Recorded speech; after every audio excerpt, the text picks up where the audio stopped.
Hello, gamers from around the world. This is Boxenberger, the video game enthusiast from Germany, and I would like to welcome you to today's episode of The World of Gaming, your number one podcast, where we discuss everything that the world of gaming has to offer games, news, technology, and we go through basically everything that the world of gaming had to offer over the course of the last week.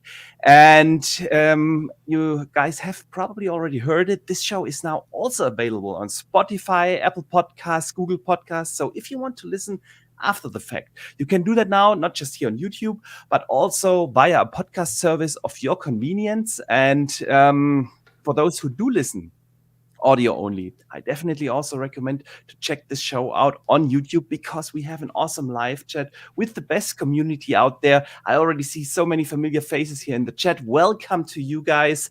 And of course, but also a big hello to everyone who turns in and listens after the fact. But of course, I want to also welcome my guests here today. First, we have my good friend Mav from Fun Speculation, host of the Xbox Ultimate podcast, host of the PM in DPM, panel member in dozens of other podcasts, and part-time streamer. So welcome to today's show, my friend. Hey, what's going on, man? This is exciting. I'm super glad to be here. This is how many episodes are you in now? Is this like This is number the 5 or 6? number six. Yeah. Wow. Yeah. I mean, dude, already an awesome show. I was super excited when you said you were starting your podcast. And Thank you. just been great shows so far and natural at it. And I can't wait to see everything that you do with this in the future. And hey, I'm excited to be here with Kay Asante as well, because when Absolutely. we spent a lot of time together the last few weeks, me and Kay Asante. It's been awesome though. But yeah, we get to be here together on your show today. So I'm excited. Let's talk about games. Me too. Me too. We have some awesome things to talk about, and yeah, of course, I also want to welcome Kay Asante. It's an absolute honor that you have you here today. He's the host of the Gaming Circle podcast, panel member of the Primetime Gaming Show, and of course, a very, very positive gaming community member. And that's mostly why I invited him, because he's just awesome to listen to. And I can't wait to chat with you gaming. And we have a lot to talk about. So welcome to the show today, my friend. Thank you so much, Boxenberger. I actually, I'm an avid watcher while I'm actually working. I'm supposed to be working, but I got an ear to the show. And your show is as young as it were, but you can always tell how good it is based on all the repeat community members that show up. I'm seeing Infinite Umbra, Indie Gamer, a bunch of folks that we all love to listen to and watch and talk to in the chat, and they're here. So that gives you your sign of approval. I'm excited to be part of the show. So thank you so much for inviting me. Yeah, thank you, man. Thank you both for taking the time out of your busy schedule. I know it's the middle of the day for you guys. It's the evening here for me, so that's probably easier. But yeah, I'm really glad you guys made it. And in case someone listens and doesn't know who these two gentlemen are, you can find, as always, their links to their socials and YouTube channels and so on in the description of the show notes. Just click in there and you will find directly the awesome content that they both do. Yeah, and in terms of topics, we have a packed show today. We have a lot to talk about. We will talk, of course, about Elden Ring and the awesome reviews it's getting. We will talk about something that basically no other major outlet picked up, but we got a confirmation of the existence of a new Quake game and a new Doom game.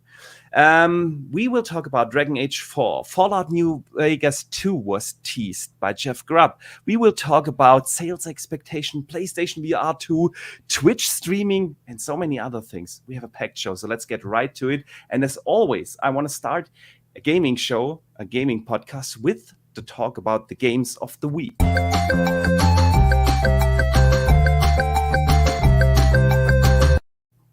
All right, gentlemen.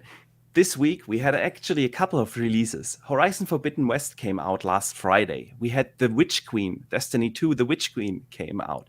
We had a couple of smaller releases like Monarch, Monster Crown, Soul Crester, Martha is Dead came out, and a couple of other smaller ones.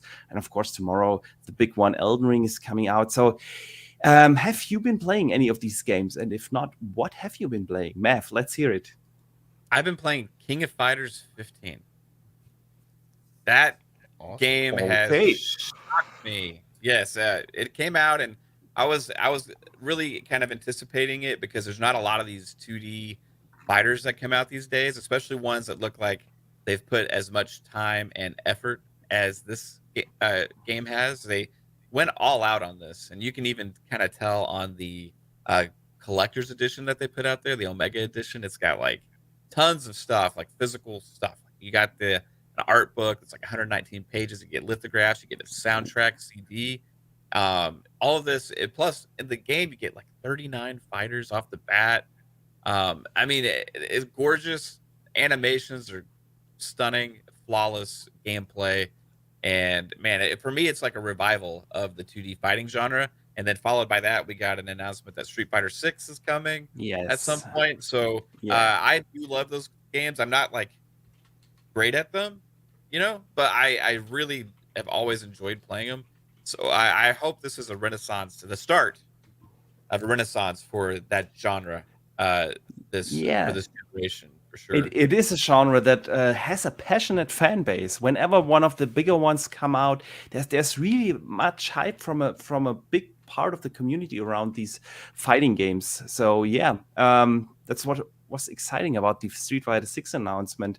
We still haven't gotten official confirmation on which platforms it will came out, but we had that leak where someone found some code. And apparently it comes out on all platforms. So let's see about that. Hopefully. Asante. Yeah, hopefully. What have you been playing, Asante? So I've been playing what you are displaying on the screen here. Awesome. I will say, and I will preface it by saying I am an Aloy stand. I have been since the first one. I've said this on a few shows already. When that choice came for Breath of the Wild versus this, I chose this. I did go back to Breath of the Wild when I was done, but I did finish this first, and I've always enjoyed what Guerrilla Games does.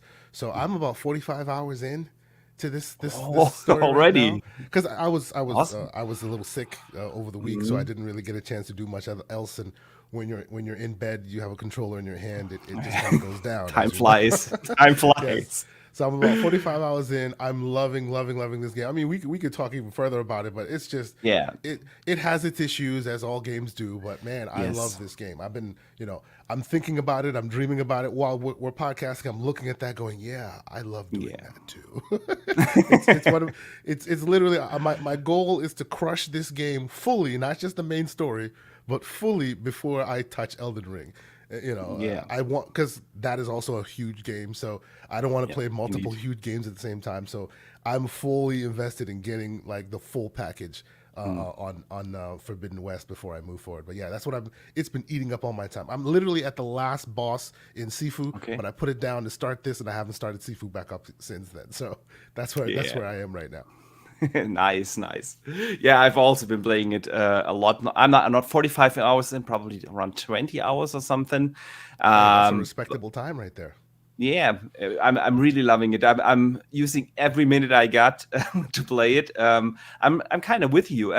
It's not that Breath of the Wild, when the first one came out, was a bad game by any means, but it just didn't hook me as much as this one did, and I absolutely love it. As you said, it has a couple of bugs, but tell me one open world game that doesn't have bugs these days, and I haven't discovered anything game breaking, to be honest.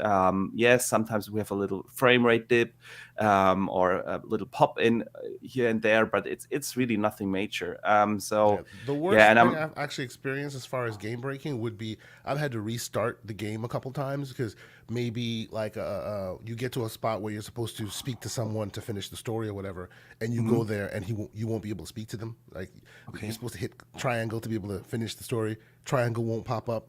And you'll do whatever you need to do, and it still won't pop up until you restart it, and then it pops up. Things like that. Okay. Little, nothing like, oh my god, inconveniences. That's right. A little inconvenient, but the game is just so good and so fun, and all the moment to moment. It's to me anyway. It's excusable, and I'm sure there will be updates to fix all that stuff. Yeah, they have already addressed many of the major issues that they are working on it. The first patch has already come out, and like you said, the moment-to-moment set pieces are just stunning. There's really around every corner something that makes your jaw drop to the floor. It looks gorgeous. It's just in the beginning, I was scared for the big monsters, and now I'm like I said, 45 some odd hours in, and I'm like, give me the biggest monsters you got. Come on, just me and the hugest, most disgusting beasts you got. Let's go. Yeah. Beth, have you been playing anything else? And did you get a chance to check out Horizon? Haven't yet. No, not Horizon, but Dying Light 2 still. Oh, nice. I've Halo Infinite. I still on that. You know, me and Kate play that quite a bit. So, I'm just enjoying. There's like so much stuff to play. That's my problem. There's so many freaking games that I love that I want to play that I have started and I haven't had a chance to finish yet. All the way from Guardians of the Galaxy to Far Cry 6 to, I mean, I love all of these games. There's just not enough time, and part of it's my fault because I get invested into multiplayer games, right? And then the next thing comes out, and I get FOMO, and I have to get it, and then I start that too, and then something else comes out, and then something else comes out. So I've been fighting my Elden Ring urge, right? But I don't know. I'm gonna lose that battle, I think. So after all those reviews and stuff came out yesterday, I think that's gonna have to bite the bullet and go for it. But I've never been a Souls guy, so we'll see how it goes. You know, I've bought them all, I've played them all, just never really gotten invested. But this one, maybe this will be the one. Maybe this will be the one. It does look absolutely awesome. I have to admit that I used to play. While we're on the topic, let's talk a little bit about Elden Ring. I used to play the Souls games. Demon Souls was my first one, of course. But after Dark Souls 2, I became a father and I had significantly less gaming time. And so I kind of lost the patience for these Souls-like games. And I really have not gotten into them. I tried Dark Souls 3 last year or 2 years ago. I just didn't have the patience for it. It's basically similar with MMOs. I used to play so many MMOs, but they are such big time sinks that I just dropped out of them. And this time Elden Ring really looks good, and I'm still debating whether to get it or not, but I probably will get it because it really does look great, and I like open world approach games, and this one. It sounds like it has a really good open world. Will you guys be picking it up? So, Asante, what? Yeah, I'm like you. You know, when parenting became a thing, hashtag no pausable games. You know, I can't do that anymore. You know, not enough time in the day. I need to be able to do it in short spurts, things like that. As far as the reviews are concerned, when I saw all those 100s or 10s or everywhere, my sus meter came up a little bit. Like, you know what I'm saying? Like, how can everybody? Because like you said, the Souls game are a niche within a niche usually, right? But everyone is all glowing about it. So not only is my suspect meter up, but I also kind of want to try it because I, like you, I've played almost all of them, never to completion. Because eventually you have fun with it, and a shout out to Pong Soul. He calls them grazers. He's a grazer. I'm a grazer when it comes to this kind of game. So, but no, I will most likely give this an attempt. It's just because everybody's glowing about it, but also like my thoughts on the reviews and things. It's like it's a little bit because I'm waiting to see real people get it in their hands and play it, but it's kind of giving me a little bit of Cyberpunk vibes a little in the beginning where the reviews are glowing, but then you hear, well, it doesn't run great on PC, well, it doesn't run great on Xbox, well, it doesn't, you know what I'm saying? So I know what you mean. Yeah, so I will most likely buy it, right? But I suspect that what will happen is I will continue to No Life Forbidden West here and wait for a few patches to land on there. And that's exactly my thought as well. I just want to finish and take my time with Horizon. I did the mistake that I really rushed Dying Light. I absolutely loved Dying Light. That's on my list. I haven't even started it yet. It's definitely on my list, though. But then I got the launch date of Horizon got closer and closer, and in the end I did rush it just to finish the main story because I wanted to move over to Horizon, but the game is so good, and I don't want to do it with Horizon as well. So just waiting now, and then we'll see.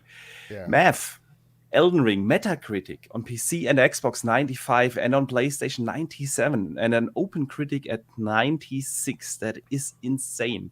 I'm really no fan of the entire Metacritic thing, because I think putting a number to a game is doesn't tell the whole story of it. So I'm not the biggest fan, and it's also not really transparent how they come to this, but we have to admit these are really good numbers, one of the best rated games on Metacritic to date. So what are your thoughts? Yeah, I like you. I'm never like one to just say, okay, that means it's a bad game if it gets like a bad, like if it gets like a 70 something or whatever, But if a game has like a 30 on Metacritic, it's probably trash, right? If a game has like a 95 on Metacritic Plus, it's probably, at least most people are going to think it's great, right? So there's certain barriers there where you can go like, okay, that's obviously going to be something of quality, that they achieve something here, and that grabs your attention. You know what I mean? So I kind of usually look at those as like, as a gauge of, is it broken, or is it a good game at least, or solid? And seems like it's well above and beyond that, and including a lot of the reviews, who, if you actually go and read a lot of them, have gone on to say masterpiece, and words like that, which is not used very often from these reviewers and people that are staking their name to these, because a lot of the reviewers that have reviewed this and given it these high scores don't usually give out that kind of praise as well. So it does grab your attention, and something like that makes an impact, right? It's more of like a stamp of quality, as much as it is just a score for me. And it's getting harder and harder these days for games to achieve scores like this. Like back in the day, you had a lot of games that were getting 95s plus, right? Because there was a lot less review sites out there that was getting credited. There was a lot um, less like clickbait type stuff back in the day. So you had more of like this overwhelmingly positive stuff for great games, and you had overwhelmingly negative for bad games, right? So now we're seeing all of these. It's like when a game hits like a 90, that would have back in the day probably been like a 95, 96, 97. So like if this game's actually going above and beyond that and getting these 90, 97 on meta, that's like near impossible now. You have to have a almost universal across the board review base that all loves the game, and that's just really hard to do nowadays, right? So I think it's got like over 100 reviews now, and it's still sitting at like a 97. So that's really amazing. And when something like that happens, it's really hard not to get swept up in like, oh my gosh, I gotta try this and at least see what it's about. Yeah, the You know what I FOMO mean? gets you. Like, I agree. yeah, it's because like, am I not going to try one of the supposedly best games ever made now? Am I that guy? So like you gotta, like, for me at least, I gotta try it, and I really want to play it now. Whereas before it was kind of like on my radar. Yeah, I was gonna kind of keep an eye on it. I knew it was gonna review probably pretty well, but I wasn't expecting this. So So Mav, yeah, the way I justify it in my head, and I think you should be able to do the same as well. We are lucky enough to have an audience that listens to what we say, so it's our responsibility to try these games out. This is how I get exactly past the too. FOMO. Yeah, you have to. Yeah, I mean, to have like an actual good opinion on something, Yeah, right? Like, people will ask. and You know, yeah, and that's a good point too. Like, certain games I just know aren't going to be for me, right? And those games are like, okay, I'm the wrong guy to give an opinion on that, right? Because if you ask me if I like some random game that I've always hated every single thing in the genre, I'm probably not going to like it. Now, Souls games is very interesting for me because I've kind of liked some of them, right? I have never gotten completely immersed fell in love with one. Like, so like Dark Souls, I enjoyed, but it never grabbed me to the point where I'm like, okay, I gotta stay in this. I gotta stay in this. I gotta see. I gotta get to the end. I gotta get to the end. Right. Sekiro was grabbing me a little bit more because it had a little bit of story to it. And then Neo, I actually really liked Neo, but then again, I got my head up against a brick wall, and I kept repeating the same section over and over again. And I was like, okay, I'm playing something else, and then I just never went back to it. So that's been always my trepidation with this. Is not because of the difficulty, it's because of my patience level and time. That will it respect my time that I am going to put into it? And Yeah. according to a lot of the reviews that I have seen, it seems like yes, it will, and is going to be rewarding because there's a lot of exploration and stuff in this as well, right? There's a lot of a lot of story elements going with a lot of the side quests, and something you can get completely immersed in. So that has me excited. The blending of that RPG open world aspect Yeah. plus the Souls combat. So yeah, I'm hyped for it now. Sure. Yeah. Yeah, and I think like Asante said, it when you do a lot of content, and I think we all three do a lot of content on our channels, you Yeah. kind of want to be part of the conversation. And in the end of the year, we will all talk about Game of the Year, and I have zero doubt that this will be one of the games that we will be discussing as a contender. And of course, you want to be at least be able to give your opinion on this. And if it turns out the game isn't for you, that's fine. Like you said, not every game is for every gamer. That's totally okay. For instance, I could never review a sports game. I'm really not into them. Does that mean that FIFA and Madden are bad games? No, not at all. Not at all. But I wouldn't be able to properly review them because they are just not for me. So yeah, I'm probably going to try it out as well. But let me catch up on some of the super chats. The first of the day comes in from Hertog Win. He sends in a €2 super chat. Says, we need Killer Instinct 2. I couldn't agree more. It's beyond me that Microsoft has not done anything with that IP in 9 years now. That is, what do you think? Do we need a Killer Instinct 2? 100%. Yeah. 100%. Yeah. Yeah. They've even talked about that, right? That it's surprising that they haven't. At first, it was we don't have a developer that can do it. I'm surprised they haven't, done a Crystal Dynamics and found a developer to farm it out to. I did hear some rumors of it. It's in early to active development. We shall see, but it's surprising it's taken this long. I agree. Yeah. Yeah, those rumors are interesting, because I think that this would be something that they obviously got to do, especially if Street Fighter 6 ends up being PlayStation exclusive. Yeah. Exactly. Right? Then that means, okay, yeah, you're going to have this diehard fan base of Street Fighter that's going to have exclusivity on a PlayStation. Well, what is Xbox fans going to get, for their exclusive fighting game? I think Killer Instinct's going to, I think those rumors are probably true just because of it just makes sense. If they just keep ignoring this franchise and not doing anything with it, it's just completely, it's just really bad of them. Yeah. So I think it makes sense. And that leads me to believe that those rumors are true. We're going to get one. I agree. And Microsoft always talks about how they want to have a diverse lineup, portfolio in Game Pass, and a good fighting game is definitely missing in there. But let me catch up on some of the other super chats. The Robot Wins became a channel member. Thank you so much. That will grant you access now to early access to all my videos, and you have custom-made badges and emojis now here also in the chat. Thank you so much for the support. And then we have Lucius Augustus writing in. He says, hello, gentlemen. There's some discourse around reviewers not finishing a game, but putting in 70 plus hours and giving a score. What are your thoughts? That is a fantastic question. See, let my guests go first before I give my spiel. You want to throw us in the hot seat first? I see what you're doing there, man. Go ahead. I can go first, but I want to be a good host and give you the chance to... Please, Asante, what are your thoughts? Asante. Sure, I want to hear it. I think it's a very nuanced type of a situation because I understand both sides of the house, and shout out to community good guy, Mr. Slow-Mo Backslap. He was tweeting about this as well. I see both sides of the house, so it's not a very easy thing. I think the way forward is to just disclose exactly how you came to your review and all the pieces of said puzzle, because I get the side of the house that says, look, it's a 70-hour game. Once you play X amount of hours, you know whether you like it or not. I get that idea, right? And by and large, that happens to people as well, right? You don't have to finish Forbidden West to know whether you like it or not, right? If you're playing it for like 6, 8 hours, 10 hours, you'll understand basically whether you're going to move forward with it or not, which is okay, right? Yeah. But the other side of the house that I also understand is the idea that, hey, what if it, like Halo, for instance, as an example, they say you're not playing Halo until you're playing it at least on heroic, right? If not legendary, right? So, excuse me.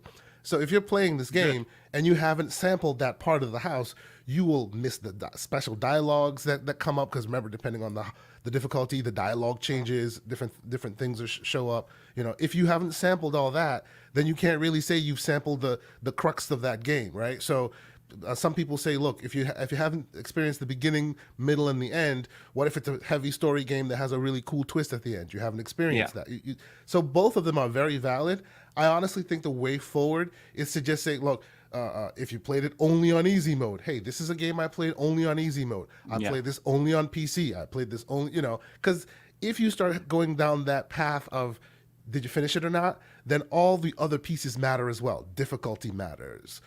How many of the side quests did you do? Features, side quests, all that. So it's just, I honestly think that these are just growing pains of a review environment where there needs to be maybe common protocol for your review. Hey, I reviewed this on easy mode. I played this only on this. I put this much time into it.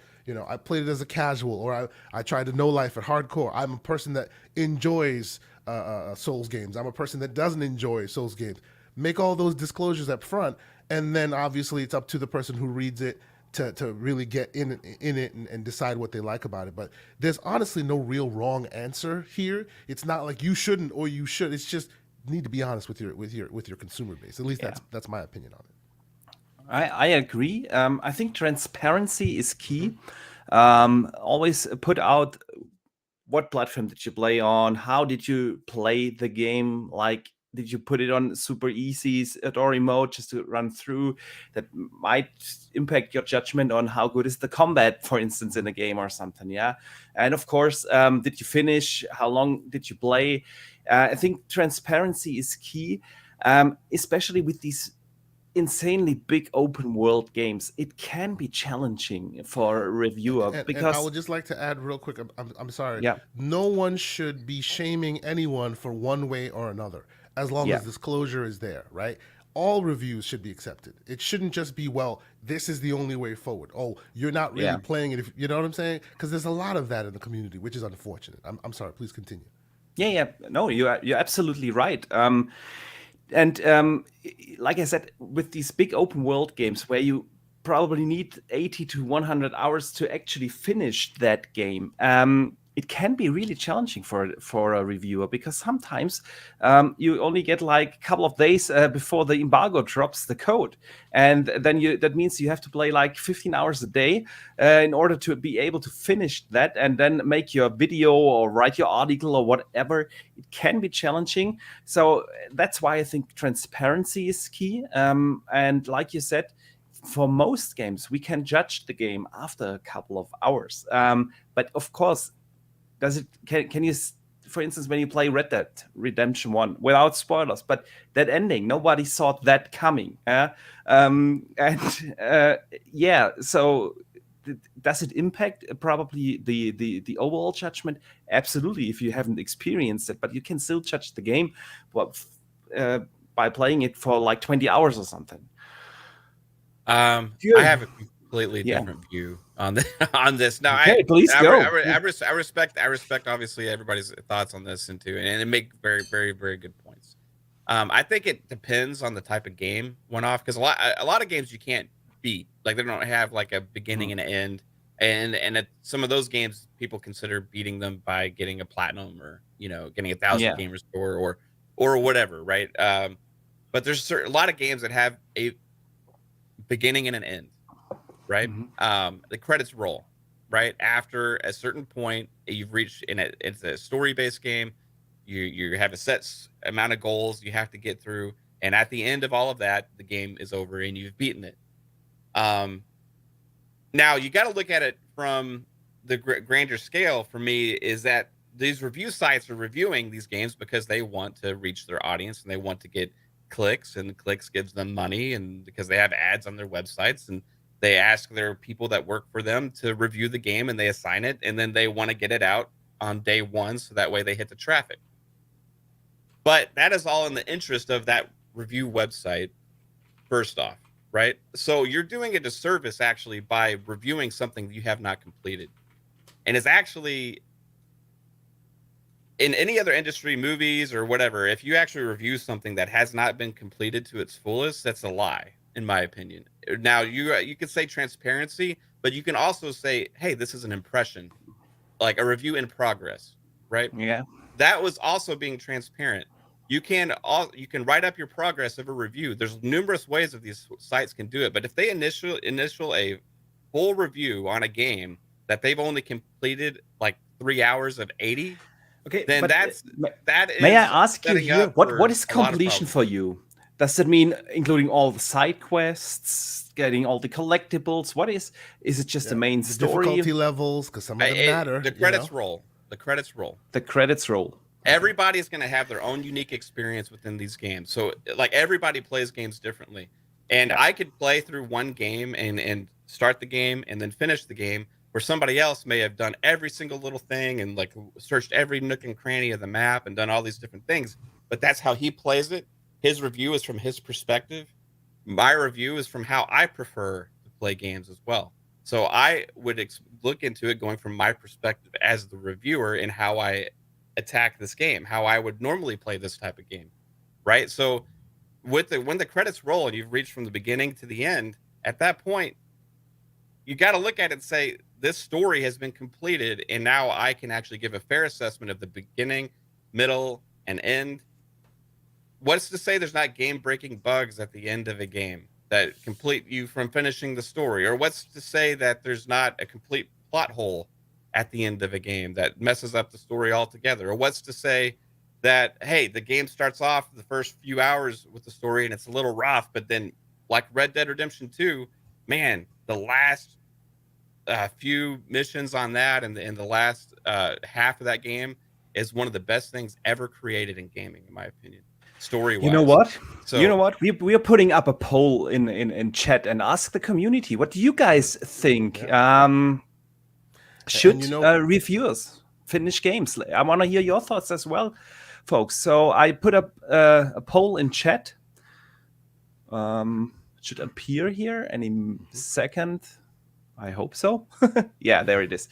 Okay, I want to hear your thoughts. It is real quick on Mav's point. I agree with you, Mav, 100%. Like that's why I said I'm kind of in the middle, because every point you make is 100% valid, right?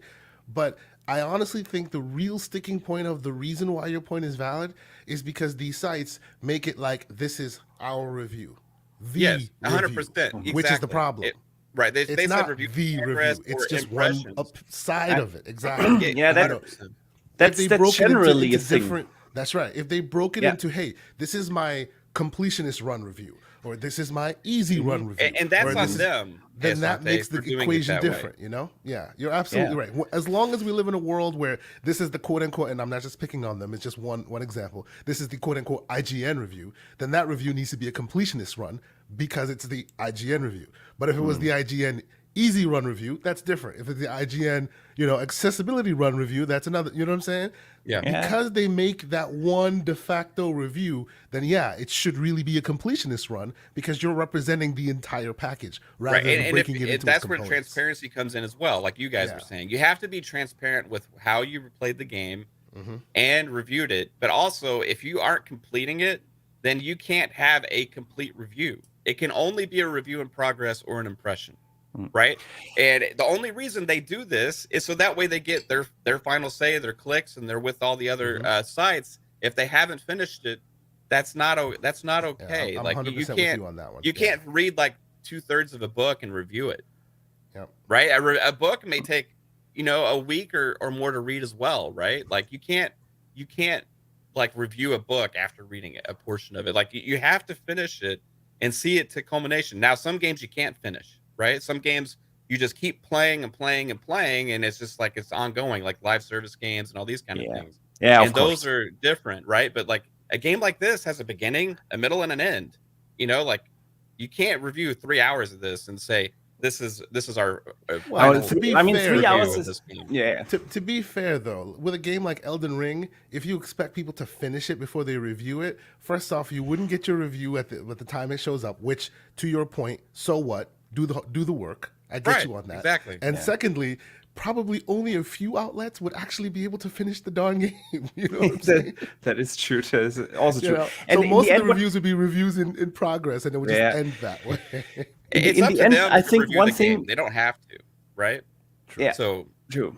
One thing that we should always keep in mind with reviews is people sometimes look at reviews like being an objective kind of thing, and that's definitely not the case. It's always a subjective experience with the game. It's always an opinion. I would rather need to prefer emphasize the opinion more. Yeah, You're exactly. right. You can review, for instance, I don't know, a TV or a processor. Yeah, you have a proper benchmark. That's where you can review actually something. Definitive. Yep. Yeah. An experience like a game is always an opinion piece, and so that's sometimes what people forget when they talk about these reviews. Listen, gentlemen, before we get the results from the chat, I want and the poll I put up in chat, guys, you can all still vote here in the chat. Do you think games should be completed before reviewing or not? And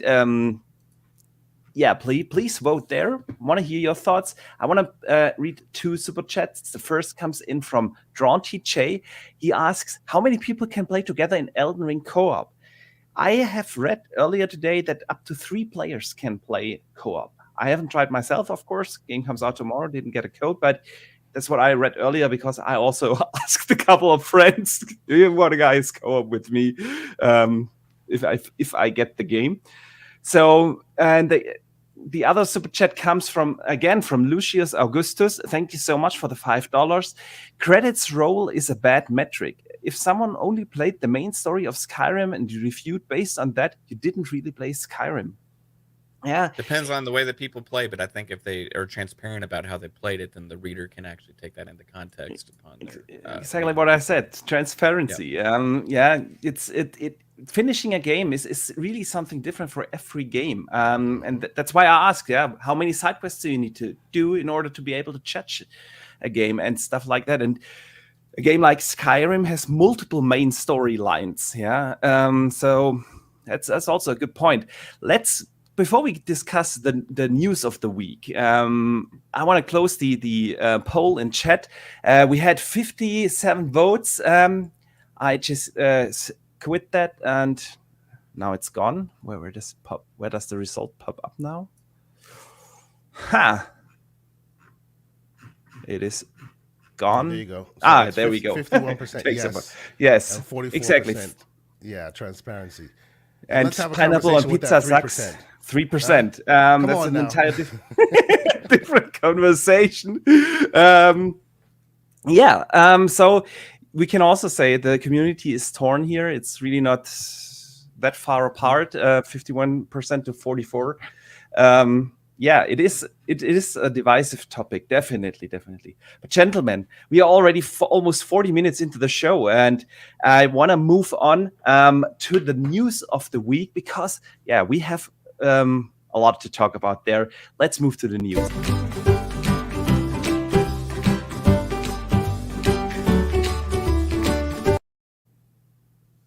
All right, there we go. The news of the week. There have been so many. I want to start with something that I haven't heard anyone talk about so far. And that is a job listing at ZeniMax Studios. We have heard the rumor that apparently a Quake reboot is in the making. We've heard that for a while now.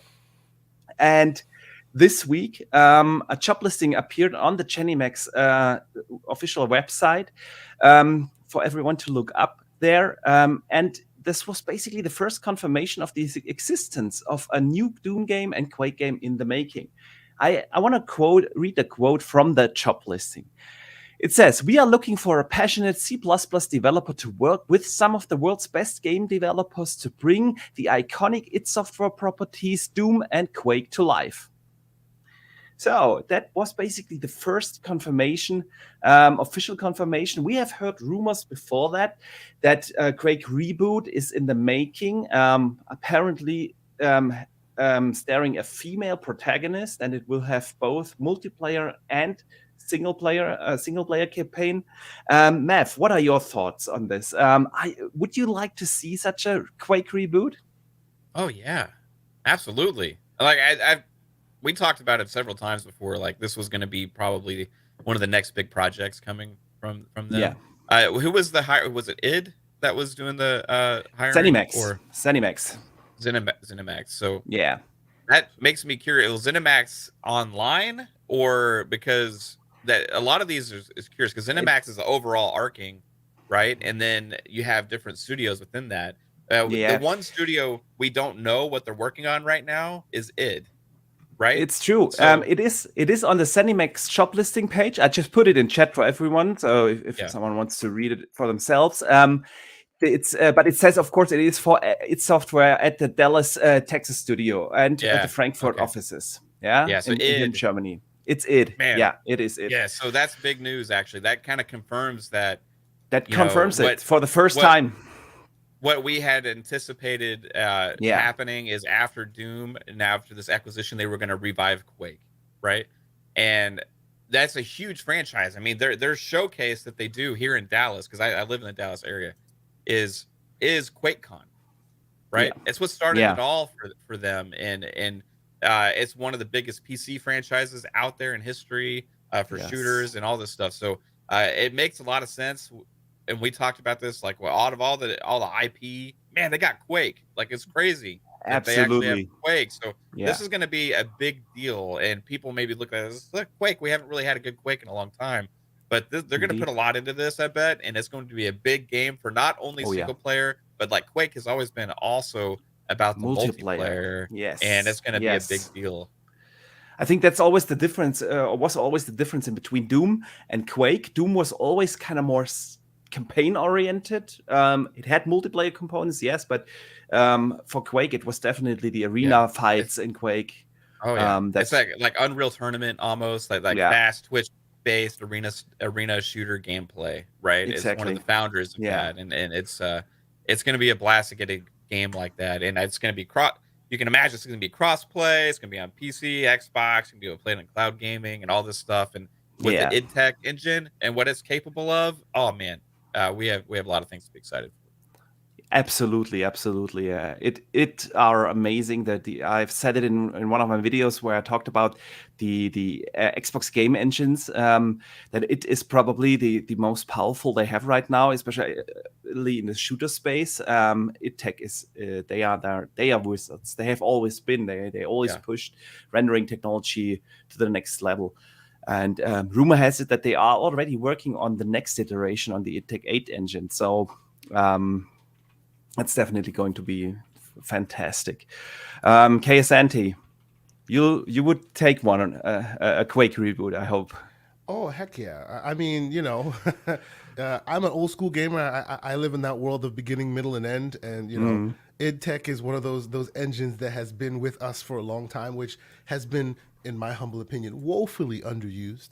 So every time you see id come out with a new iteration, and for those who aren't aware, id is one of the core engines for a lot of them. Source Engine from Valve came from id. Yeah. A bunch of other engines that you hear spoken about source from id Tech, right? And so, anytime we see a new iteration of it, it's exciting. I want to see what they do, and they push the envelope forward. And just so you understand literally what the id Tech does, like, you can play games like Doom at like 300 frames per second on like normal PCs. Insane, right? That's insane. We're talking about Elden Ring locked at 60 on a PC right now. id Tech goes hundreds of frames per second, and it still looks beautiful, right? So, anytime they use it, I'm excited to see what happens, and to revive a franchise that we've loved from the past. Like you were saying, very focused on multiplayer. I'm definitely, especially now that they have the their in-house Microsoft backing, money, all of that. It's really exciting to see what any of those studios, like, really when set free and not having to worry about anything else besides the creative aspect of it. Super excited to see what they actually do with it. Yeah, absolutely. Gonna be interesting because they have done a tremendous job with rebooting Doom, and if Quake gets the same treatment, that's going to be absolutely awesome. We shall see when we hear about that game. I mean, they have been quiet for 3 years now. Quite some time, Them and Machine Games, just like hush. Yes, Machine Games, even longer, It's like 4 years plus that they haven't said anything what they're working on. So, Let's move on to another news bit. Dragon Age 4 is also a game. You guys anticipating Dragon Age 4? I loved the original the last Dragon Age games, but Yeah. to me, it's more about what BioWare is going to do. You know, like they Yeah. are one of the old great developers that now seem to be kind of on the razor's edge. You know, you don't know where it's going to Yeah. fall. So Indeed. this is all like, you know, and you know, I will always be a Mass Effect guy before Yeah. Dragon Age, but I've played all the Dragon Age games. This is just me hoping that they pull it off so we can still say that BioWare is one of those great developers. Because if this doesn't hit, it will drop their pedigree so low, it'll be just unfortunate for me, you know. So that's I love my Dragon Age games, and when it comes, I will definitely play it. But my focus is more on please pull this off, right? This is your last chance. Come on, BioWare. Show us that you are still who you used to be, you know? EA said that they want to shift the focus over a little bit more to what made BioWare great in the first place. Let me quote something. Yesterday we had that there was an interview with the studio general manager at BioWare. His name is Gary McKay, and he says about the next Dragon Age game. For the next Dragon Age, we are right in the middle of production, which is a great feeling. Our blueprint was completed last year, so we are now focused on building out our vision, creating amazing environments, deep characters, strong gameplay, impactful writing, emotional cinematics, and much more. The blueprint for the game is well understood, and the team is now focused. So that's quite a statement. That it aligns really well with what we have heard last week. Last week, Jeff Grubb, the well-known insider in the gaming industry, said that he has heard that the game is in a very good shape, that it meets all the milestones, and that it is on good track for a release in late 2023. So that kind of goes along with the statement that the BioWare studio manager Gary McKay said yesterday. Mav, you looking forward to Dragon Age? What do you anticipate from that game? Yeah, Dragon Age, one of my favorite franchises. I was really pumped originally for the first Dragon Age because it was a spiritual successor to one of my favorite games of all time, Neverwinter Nights, right? Mhm. And when BioWare moved on from the Dungeons and Dragons license and the whole EA acquisition and all that stuff was happening, and they made Dragon Age, they built their own whole lore and gameplay systems, you know, and everything instead of using Dungeons and Dragons, which they had used in the past. And that became Dragon Age, right? So Dragon Age has been this thing that I've loved. Now, I've always wanted to see how it's going to progress, right? Because Dragon Age Inquisition was very different than the first two Dragon Age games that we got, right? Now, but I loved Dragon Age Inquisition as well. But it makes me wonder. But it was a different game, absolutely. Very different, very different. But it makes me curious, like, where is it going to go from here, right? Because I think Dragon Age Inquisition excelled more in story, whereas the original games excelled more in the traditional, like Dungeons and Dragons, almost like style CRPG gameplay, right? Yeah. So it's going to be interesting to see what Dragon Age 4 is. I can't wait to see it, but I've been waiting for news because it's long overdue. People forget Dragon Age Inquisition won a lot of Game of the Year awards back in 2013. Yes, it did. When it came out, right? Or 2012. I don't remember exactly what year. I think 14 it was. But yeah, it won Game of the Year. Yeah. I remember it was IGN's Game of the Year as well. And it was a very successful game. So to take 8 years now, and it's by the time that this releases, probably 10 in between the games is pretty insane, man. It came out November 2014. Yeah. Yeah, it just goes to show all of the stuff that's been going on with BioWare, like the failure of Anthem, and then you know, what's BioWare is not Mass the Effect same Andromeda. Yeah, right. See, BioWare is weird, right? Jade Empire got a 9.9 out of 10. Never heard from it again. you know what I'm saying? Oh, it's unfortunate.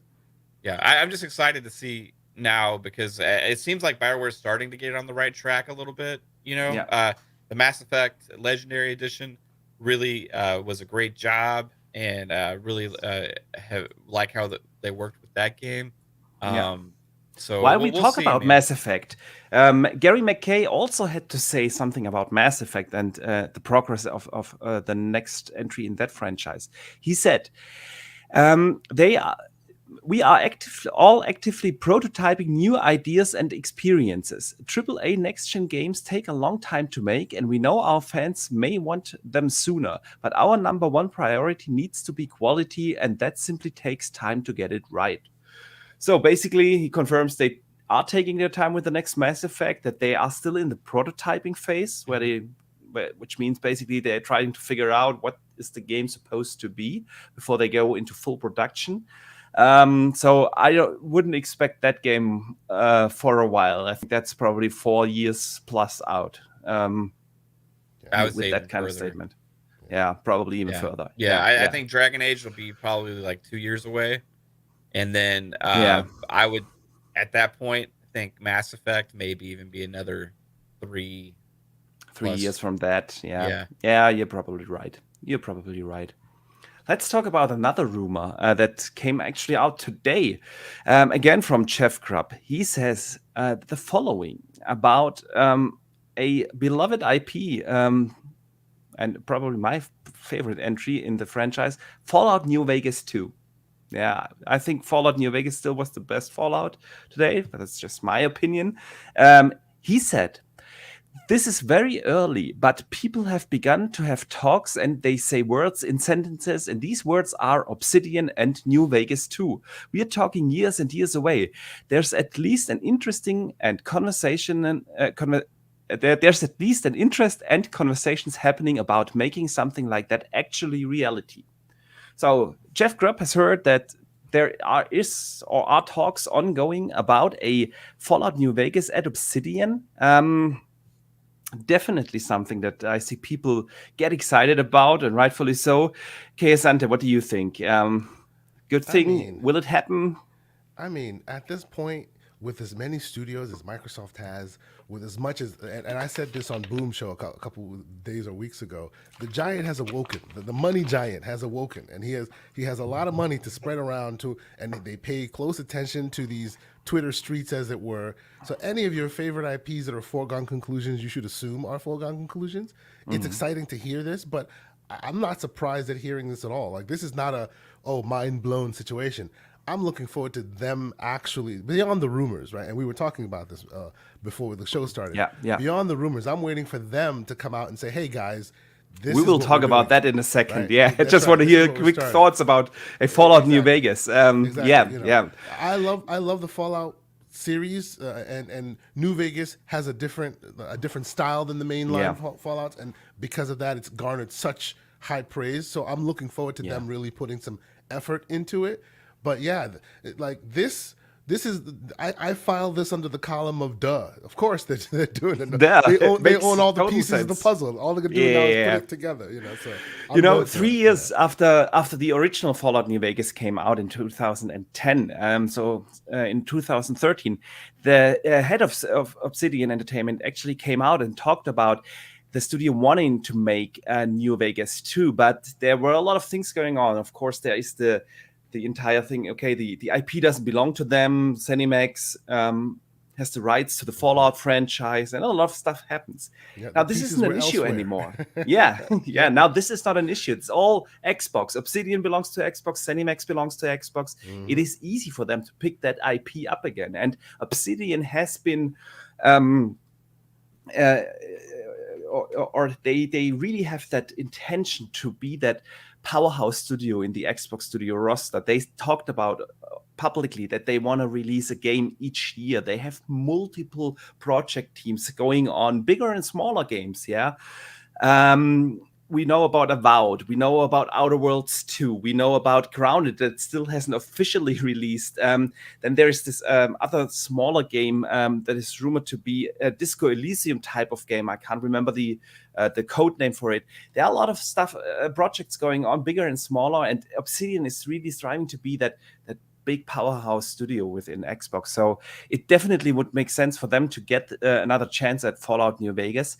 But Mav, I want to ask you something. We have talked now about rumors that we heard of Quake. Now we got an official confirmation through the job listing, but for a long time it has been rumors about Quake. We talked about Jeff Grubb putting out rumors about Dragon Age. Fallout New Vegas is a Jeff Grubb rumor. Kind of feels like that insiders like Jeff Grubb, Special Nick, Jess Gordon, they all seem to carry the news these days. Xbox hasn't come out with proper announcements basically since E3 last year. They had that little show at Gamescom, but that wasn't really news. And they have shown some gameplay for Hellblade 2 at the Game Awards, but that's well, we knew Hellblade 2 is coming. Right now, the news are dominated by these insiders. And I want to ask you and put this out for the discussion also with the people in chat. By the way, thank you guys all for tuning in. We have already 115 people watching here live. Awesome. That's awesome. Welcome to the show, guys. Mav, the question here is: does Xbox need to make their own news again? Do they need an event or a bigger announcement, official blog post, whatever, to come out and take over the narrative again? Because right now, insiders are carrying the news cycle for Microsoft, and the narratives around Xbox are made basically from and by fanboys. Do you think that's healthy? What are your thoughts? Well, they've had to make a shift at some point just because of the amount of things that they have, right? There's just too much. So they can't in the future they're not going to just be able to rely on one show, right? And I think they're in the process of kind of figuring that out because they came from within a short period of time, 5 studios to now 30 plus 30 after the plus, Activision Blizzard deal goes through. So they're in the flux area right now with this, and then you combine what happened in 2020 where there was no E3, so they had to shift, and then everybody got the drip feed news then, but there was a lot of complaints about that as well, right? Because I remember a lot of people saying, "Oh, we don't like this like small drops of news every once in a while. We want the big show," you know. So then the next year they give us the big show, and the first half of the year, a lot of people were complaining like, "Where's the news? Where's the news?" And then we get E3 and everybody's like, oh my God, they just killed it. And we got all these games releasing for the end of the year. So I think right now, what it feels like for a lot of people is there's just, people see these games releasing on PlayStation. There's a lack of new game announcements. There's a lack of trailers going on. So people are starting to go like, well, where's our stuff? Where's our stuff?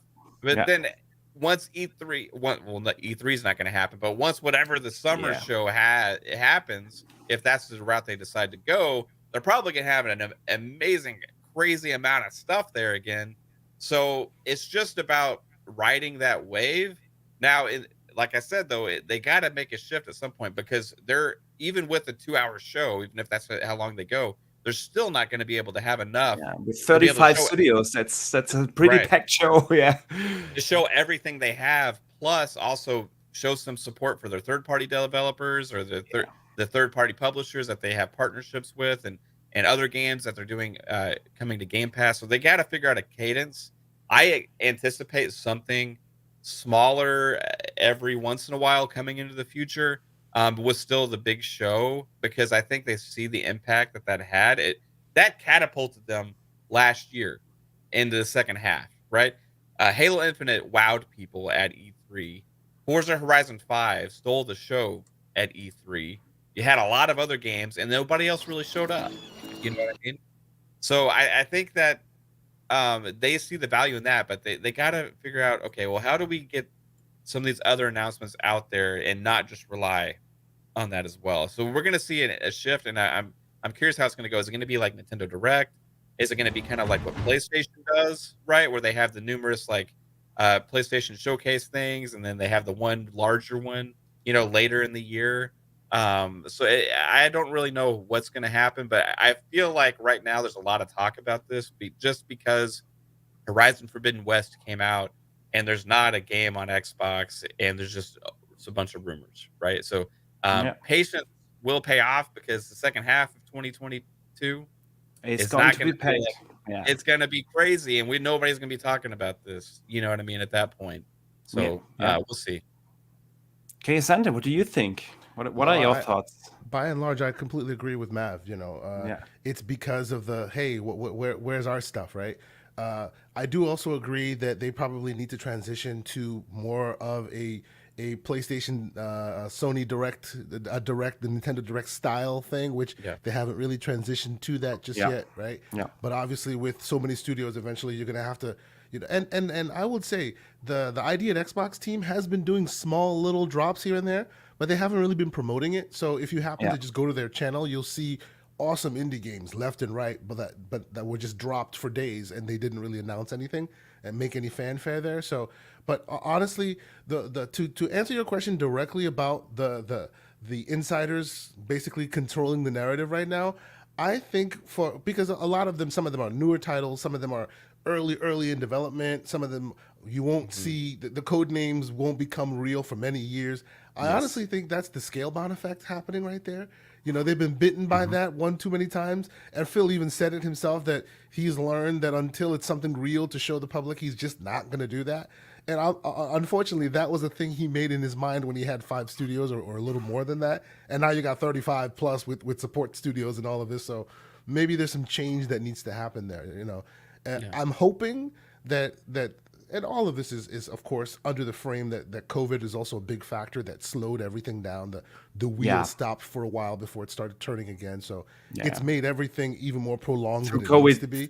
Basically, every development, every game developer lost at least a year. Exactly, 100%. So I'm hoping that in addition to we start seeing more action in the way of smaller announcements here and there, that you'll also see that, they'll start, because they don't need to keep, the reason why that narrative is being driven by those insiders is because they get the details on those code names, right? And we probably, under normal circumstances, we would never even hear or see anything about them for many years to come until they're at that contraband level where there's a short little trailer or something. Yeah. But since we have absolutely nothing, right, then obviously the insiders can take the ball and run with it. So I'm suspecting that once the wheel starts turning a bit more and you start seeing a bit more of them being more vocal, that this narrative that's always coming from the insiders, and shout out to those insiders, because without them we would not have much, right? Absolutely. So it's good that they do what they do, but I don't think it'll matter as much when you have that. I don't know if anybody has checked out the Netflix YouTube channel where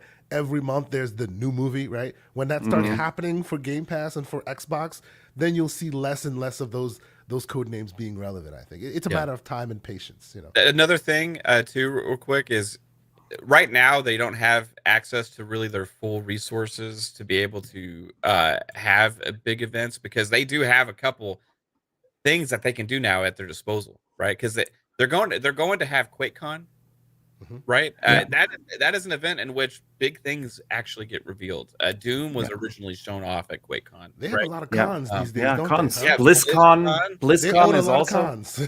And not only that, but they're also going to have they also have the Call of Duty League. They're going to have the all of the MLG stuff that's tied to all the Activision Blizzard franchises, the StarCraft League, all those different things that they do there are going to have big stages and a large audience watching all of these events, right?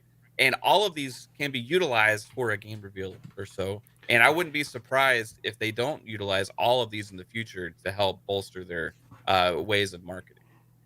I agree. I think the cons will play a big role once the world gets more back to normal.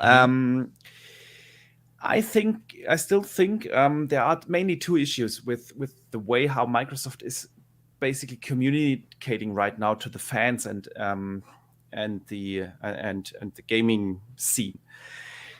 The first is, yes, Matthew, you're absolutely right. Once you have a big E3 show, everybody will forget about the last 6-8 months where there was a dry spell. I agree with that. I think the way how Microsoft positioned themselves with all the acquisitions, people now always say, we have so many things in development, so many things. And if you have so many things and so many studios and so many projects and all these project names and third-party deals and stuff, and you don't talk for months about them, it just doesn't feel right. It feels like you're not really open with your fan base. And Microsoft always says they want to be open, transparent, and they are. Don't get me wrong, but having every once in a while a proper game announcement or just an update on an already announced game is something that I feel they really need to do. Asante brought up the direct format, the Nintendo Direct format. I think they can do both. They can have that big show in the middle of the year where they bring out their cinematic trailers and everything, and still have every 3 months a 20-minute show where you just give an update on certain games. Give the people something to look forward to. They have already announced round about 20 games, first-party games. Just talking about first-party games, yeah. It's really a lot that they have already announced, but they have been quiet for years on some of these announcements. And with all these studios now in the Xbox roster, well, Activision Blizzard still isn't officially part, but they still already have 23 studios. I think they should be able to show at least every 3 months something for a game. And here comes in the second point. Microsoft has always been, I want to say, bad at showing games, to be honest. Because what do I mean by that? They never show gameplay. Microsoft really does not like to show gameplay. When the Xbox Series X came out, they have not shown Xbox Series X gameplay up until launch. It was the influencers like the dealers and Colts and Rand, L4 and so on that put out the first gameplay on Xbox Series X. It wasn't Microsoft. They had the entire E3 last year, except Forza Horizon 5. The entire show was without gameplay from their first-party studios. Third-party developers, they have shown Stalker 2 gameplay, but they didn't show first-party gameplay. Microsoft does not like to show gameplay, and I think that needs to change. They need to be a little bit more transparent there, because you can announce when you announce for the first time a game, you can announce it with a CGI trailer. But then you cannot stay silent for 2-3 years and don't show anything about the game. I think this is really the thing that Nintendo and Sony do a lot better. Sony is very well known for these vertical slices. Can I add something to that for you? Yeah, sure, please. I honestly think you are right, and I agree with you that they need to do better. But I honestly think it's a different method of management for them, right? Because like you're saying, Sony and Nintendo like to put out those vertical slices, and I'm sure you know this. Vertical slices aren't literally pieces of the development pipeline. They are a piece that's carved off that then a piece of the same team goes and works on. Takes out time of the That's right. of the development. Exactly. And Microsoft has been fundamental, like from way beginning. They don't want to take away from that development time to make that vertical slice to show people. Now, there's a plus and minus to that, and the minus being you leave your customer base starving, if you will, right? But PlayStation and Nintendo have always been, hey, let's throw some meat at them a little bit. It might delay things by 6 months or a year, but at least they have something to be excited about, right? So I won't say that their method is right, but it's definitely, like, there's always a misconception that why don't you just show what you have?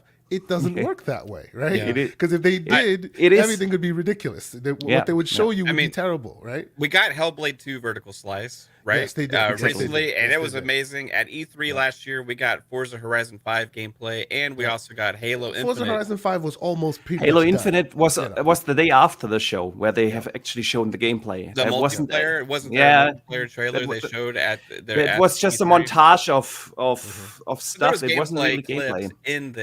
There's gameplay clips in the trailer, right? Well, it was just a fundamental trailer, change of how they do it. Everybody does it differently. My point is that, like, those are the games that we got last year at E3 that actually were releasing this year, right? And when they do a CGI trailer, it's usually because the game's further away, and then we get gameplay closer to release. It's the same thing that Sony does. We didn't see God of War Ragnarok gameplay until recently, and it's slated for this year.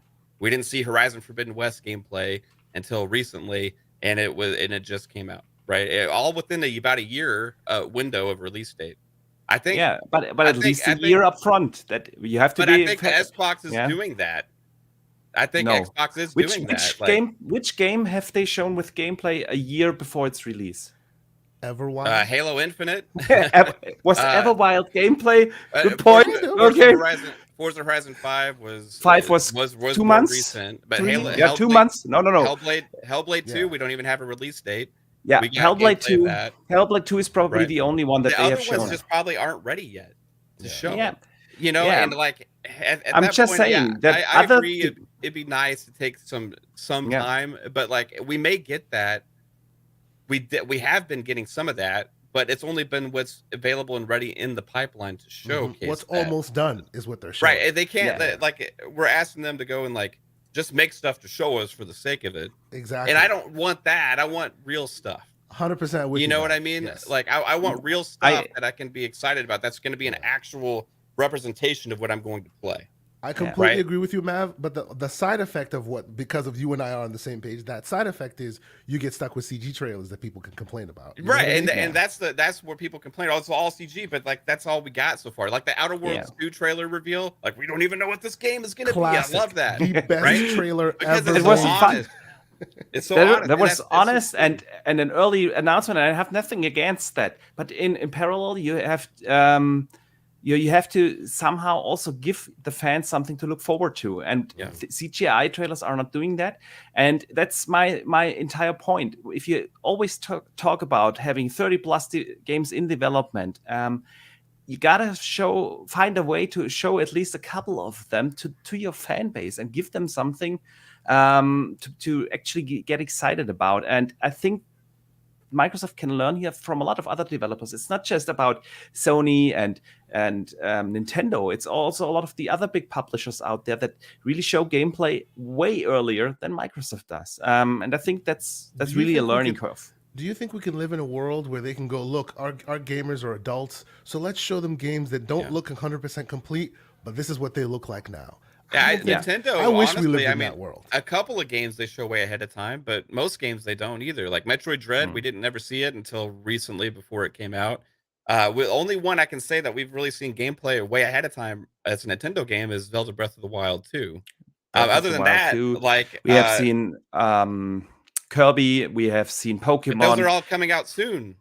Yeah, but they have shown them a year ago or something like that. Yeah, so it's. It is a different. Yeah, they did.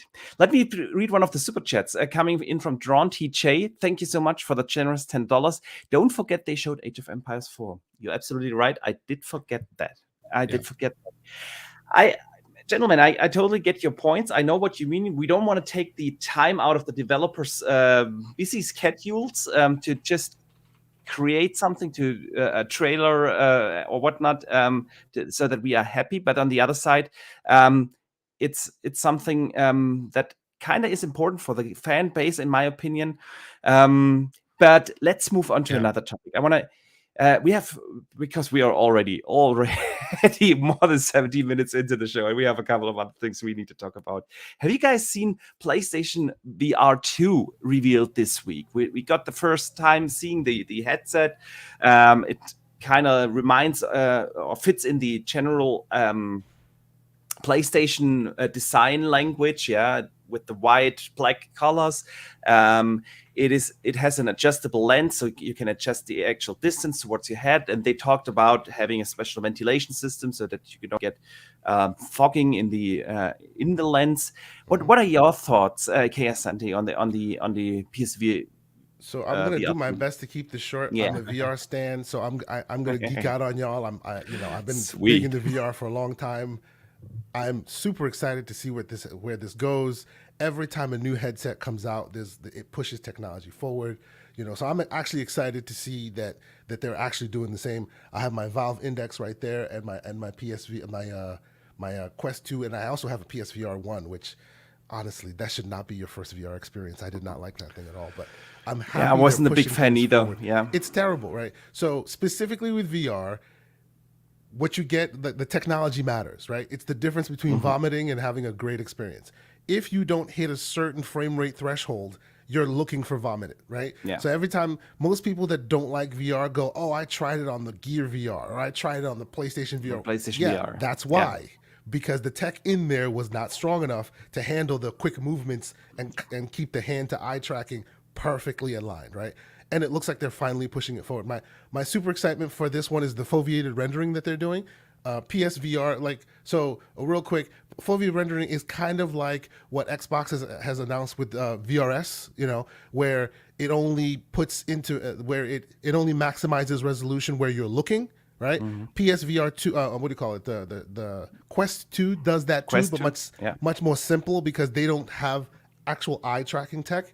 So the stuff that you're looking at in the middle of your frame has the highest resolution, and the stuff on the outside edges have less resolution. And in order they do that so that they keep all the power focused on where it can be and give you more resources to render the frame, right? Mm-hmm. So included in this new tech, obviously, would be that eye tracking. So literally, they're scanning and keeping an eye on where your retinas are, and wherever it sees you looking, that's where the highest resolution will be, and all the other sides will just be much less resolution. So even though it may not be like the biggest powerhouse of a machine in the world, they can focus the energy where it should be, and hopefully that means it can show you graphics that are much higher fidelity than you would see before. This is the first. I think the Vive Pro used that as well, but the Vive is an open standard. They're not closed, and one of the pluses of having a closed standard is they can just enforce this across the board in all their games, and then every game will benefit from the use of that.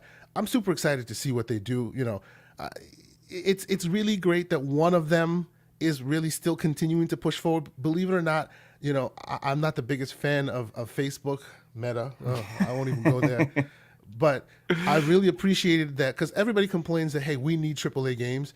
AAA games are out there. They're just locked behind the Rift, the old school Oculus Rift store, right? Yeah. The Quest is much lower powered. So unless you figure out how to connect it to your PC and you're able to do the AirLink or the connecting with cable, you'll never see all those Insomniac games that are literally like sitting there waiting to be played. The AAA games that nobody ever really got into because VR was too early, right? So this is hopefully a way forward to really push the envelope, to show us things that really put VR in the forefront.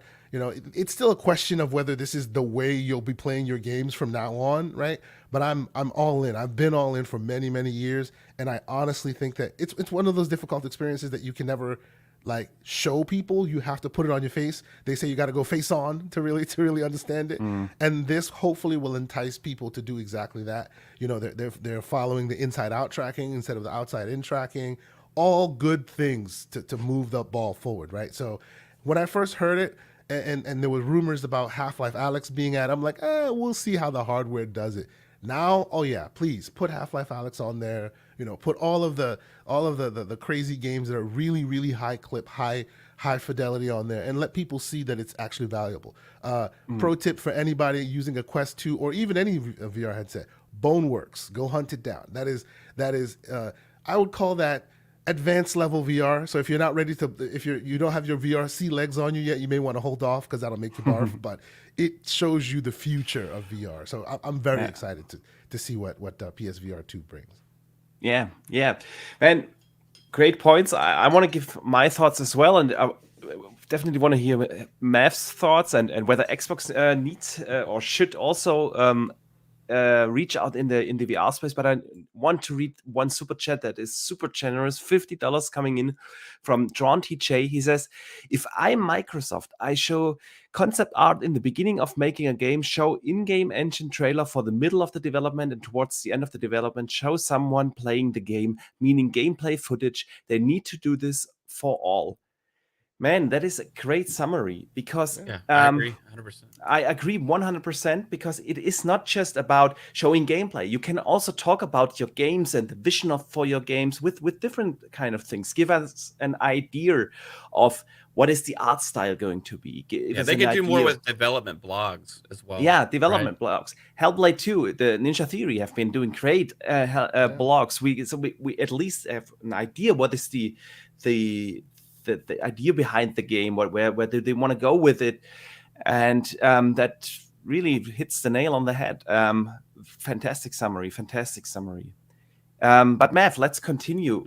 What are your thoughts on PlayStation VR and 2? And do you think Microsoft should also go into the VR space? Yeah, I think it's very impressive, right? I don't think it's going to be a mainstream thing because it's going to be so expensive. right? It's going to be expensive because you got to get the box. You got to get the box. You got to get the PS5. Then you're real quick. What do you think? What do you think? Where will the price point land? 500 at least. It has to be at least $499. Well, yeah, $399. $399 sweet spot. The lowest possibility, Yeah, right? And that probably they're taking a loss on it but at that point. Yeah. Is it worth it for them knowing it's not going to sell to the masses anyway to take a loss on a niche product to begin with, right? So at that point, I'm thinking, okay, more likely 500. They're in 2.0, right? so that I think they're committed, right? They're in 2.0 at this point. So I do hear you though. It will always remain kind of sub. Well, and I'm not saying that as a slight to VR, right? What I'm saying is just the reality of, okay, you have to buy this, then you have to buy another thing. Always limits the amount of people that's going to reach, right? Regardless of how popular it is. Unless it's an inexpensive thing, like it's really not going to be able to reach the hundreds of millions that creates a mainstream product, right? But this is exciting because it does help push VR forward, right? And that's the next step. And as long as you still have to have a cable tethered to your head as well, that's always going to be another barrier that keeps it from pushing forward. So as far as Microsoft goes, I don't think Microsoft needs to create a VR device. I just think Xbox needs to exist within VR. Yeah. Like at some point, 100%. A lot of these devices are going to be out there. You got Oculus, you're going to have the Vive, you have all these other things, and there's going to be VR as a platform, and then maybe you can access the different ecosystems within that. So I wouldn't be surprised if Xbox didn't release an Xbox ecosystem within the Oculus or something like that, because they don't need to manufacture their own hardware to be able to sell people games and services within that platform. And Oculus right now is the most mainstream because it's the least expensive and you don't have to have it tethered to anything.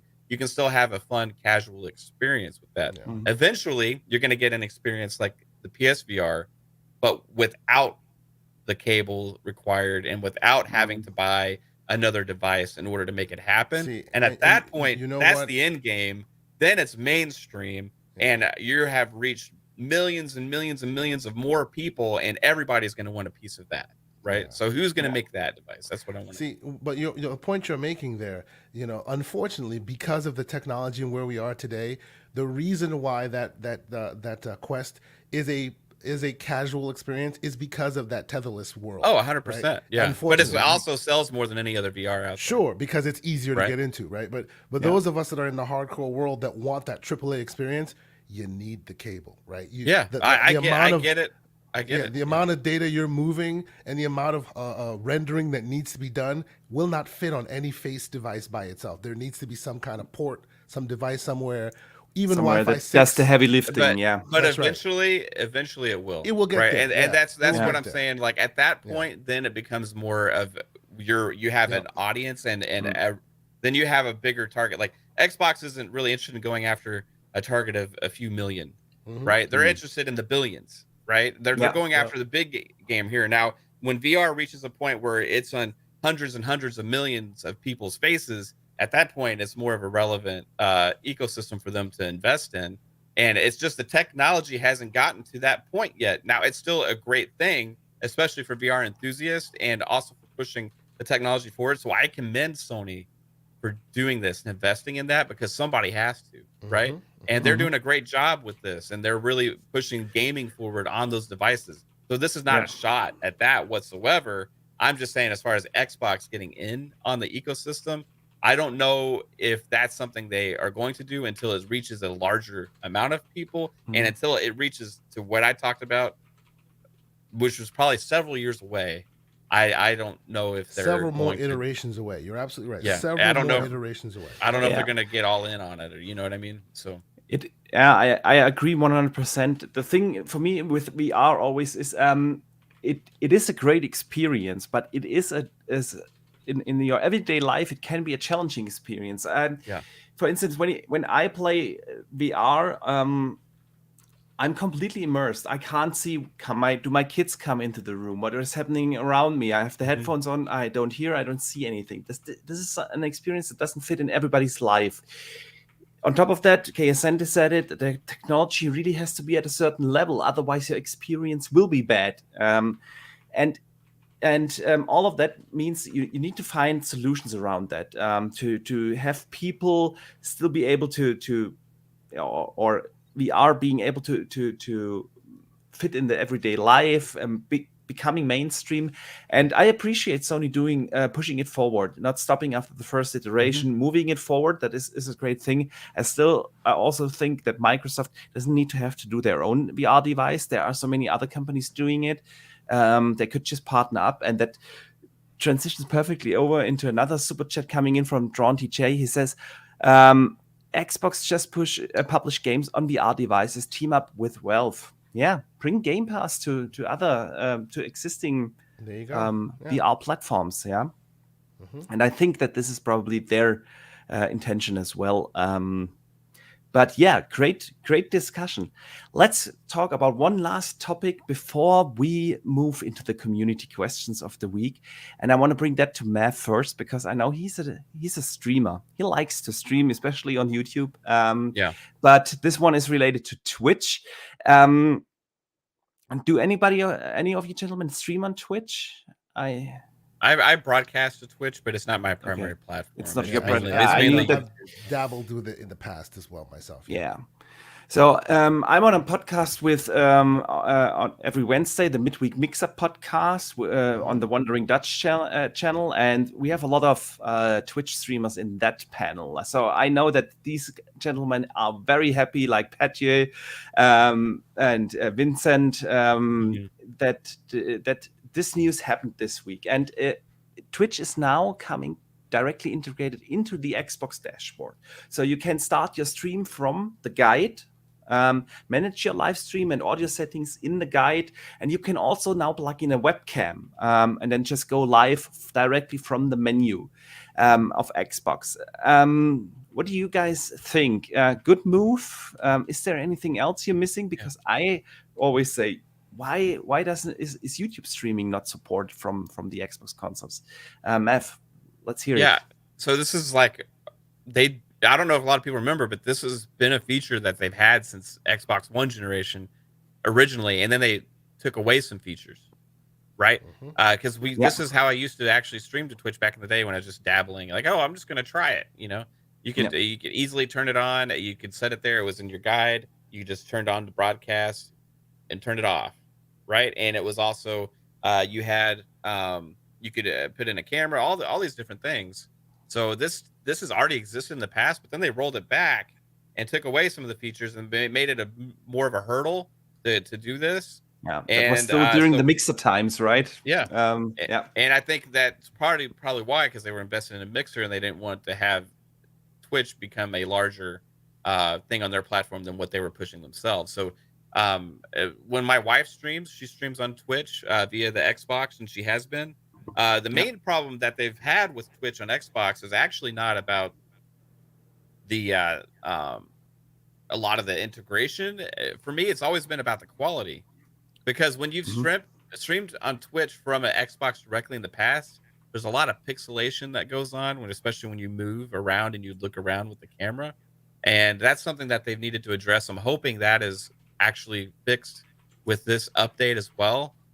Because even if you have a great connection, sometimes it doesn't matter. There's a weird effect that goes on the screen when you're streaming straight from an Xbox. So that hopefully was addressed. But also, I do like the fact that they say you can customize it a little bit more as well. And it's good to see them getting reacquainted with the Twitch, as pushing that as a streaming platform. I would like to see YouTube integration as well, because I think PlayStation's YouTube integration is excellent. The stream quality coming from PlayStation into YouTube is excellent quality. So that's the main thing, is the quality. Like, you got to get those Twitch streams quality up. Like, that's until that's done, nothing else really matters for me. Yeah, because there's actually let me briefly on that particular topic read a super chat coming in from Drawn TJ. He says Microsoft needs to stop being lazy and pay Google to integrate YouTube in Xbox. They can afford it. Basically, what you said. It's time for them to actually bring YouTube streaming to the console. I agree. Yeah. As far as, I don't know, like, if they can't get the quality right, though, then at the end of the day, it doesn't matter, because streamers are not going to want to have their gameplay and it just looks bad on the stream. Yeah. Right. Agreed. So even with the integration in the past, streamers that actually stream a lot have chosen to use other methods to capture the gameplay because the quality was so bad coming out of the Xbox into the stream. So I'm hoping that's addressed with this, and until that is done, I don't know if anything else matters. But it's good to see it's at least going to be more forward facing like it used to be. And this is not as much of a brand new thing as it's reintroducing something for me. Right. Yeah. Agreed.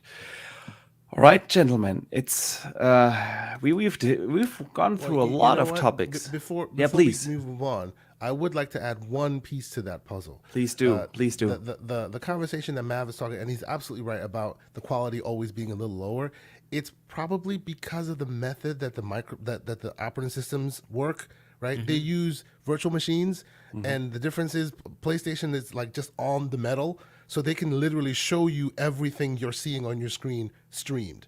Whereas there's always an obstruction layer between what you see on your screen on Xbox, and it has to get out of its own operating system to then go. There's always something there slowing things down, right?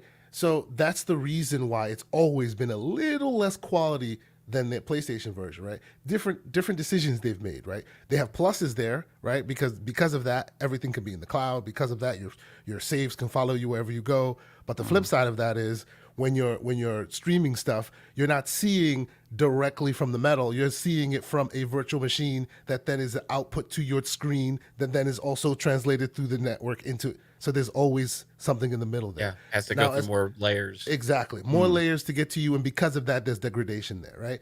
Now, as far as what I think they should do, they should like look at the PC and go, let's mimic that. Beyond just simple emulation, right? So beyond simple customization, they should go, hey, everyone that streams on Twitch and all these platforms, stream on PC because there's ultimate customization there. How about we let people put their own overlays in? How about, you know what I'm saying? Like, how about we let people really take it there on their boxes? Because at this point, those things are basically pretty mid to high tier PCs, depending on who you're talking to. You know what I'm saying? Yeah. Allow them allow Boxenberger to host World of Gaming through the damn the damn console. It is possible. The hardware's there, right? That's what would get people to use it more. It'll never be as great as PC is, but not everybody's ready to invest in monster PCs to do what they need to do, right? But if it's a convenience thing to get you in, that's right. If you clean up the UI, you make it easy for people to upload their overlays, make it easy for people to add their webcams, get in there, add third-party applications and hardware. If you can plug in a Stream Deck and all of a sudden you have shortcuts on the console to your streaming setup without necessarily having a PC, that'll go a long way to convince people, stream may not be perfect, but it does a lot that I don't have to build this monster rig to do. You know what I'm saying? I think that would go a long way. Couldn't agree more. Definitely. Like I said, it's the ease of convenience, the convenience on console for people that are new to Twitch or YouTube streaming or even Facebook streaming. I just want to try it out, and you don't invest a lot of money in just trying something out if it is for you, and this convenience has to be there. And like you said, you can make it much closer to the experience you have on PC on these consoles now. All right. We went through a lot of news. I actually wanted to also talk about Call of Duty getting delayed in 2023 and State of Decay 2 update, but I think it's I don't want to blow the show up. It's time to move on to the community questions.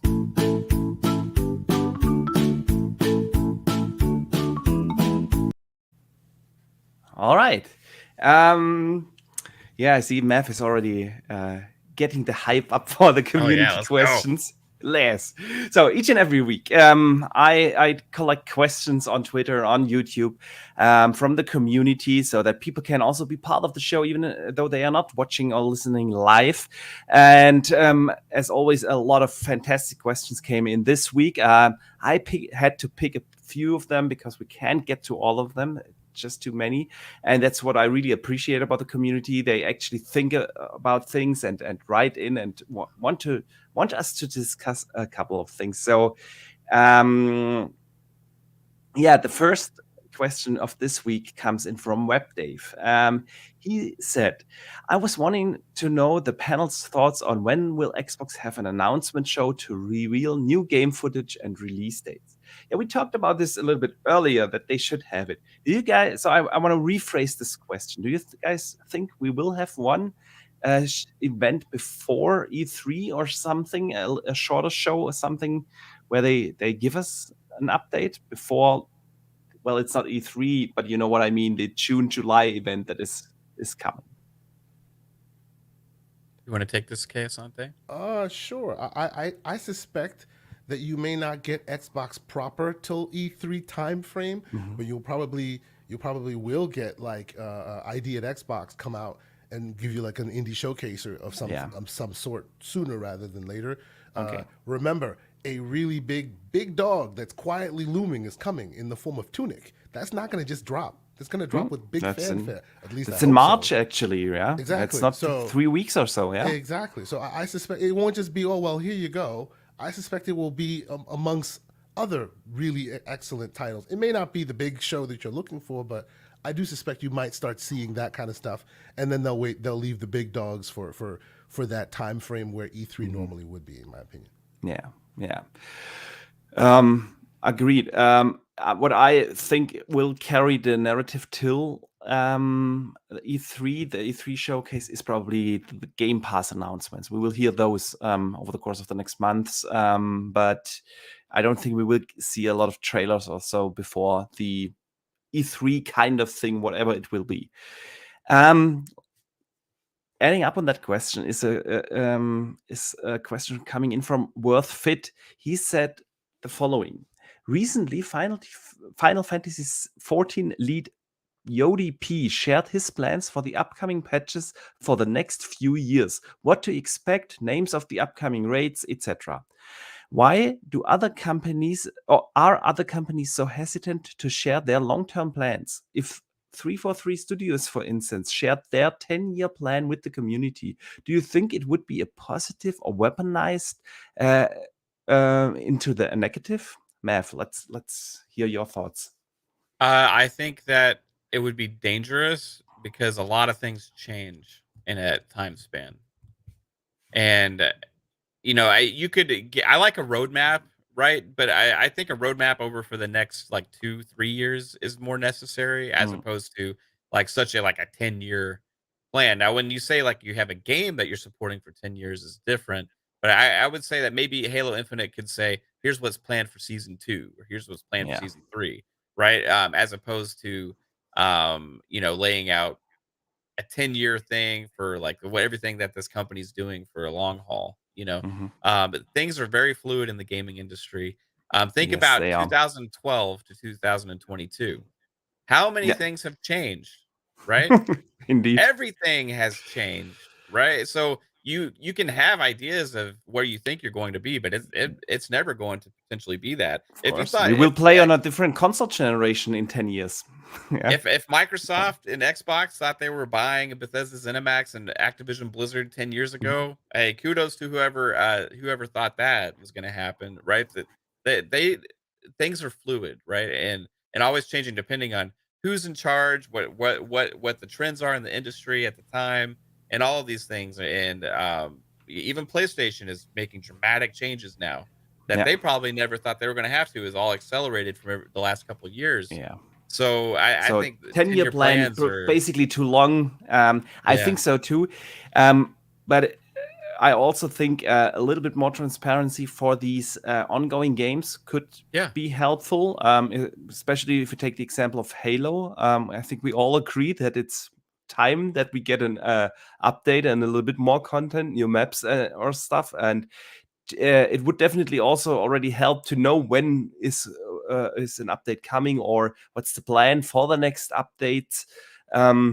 I agree there. And that was actually planned, and but they delayed the update. But then they delayed it again. Yeah, they did. Well, they didn't delay They didn't delay the actual update. They delayed our announcement of the content, right? And I think it's probably because they're still trying to finalize what's all going to be in there. But as of right now, that's still slated for May sometime.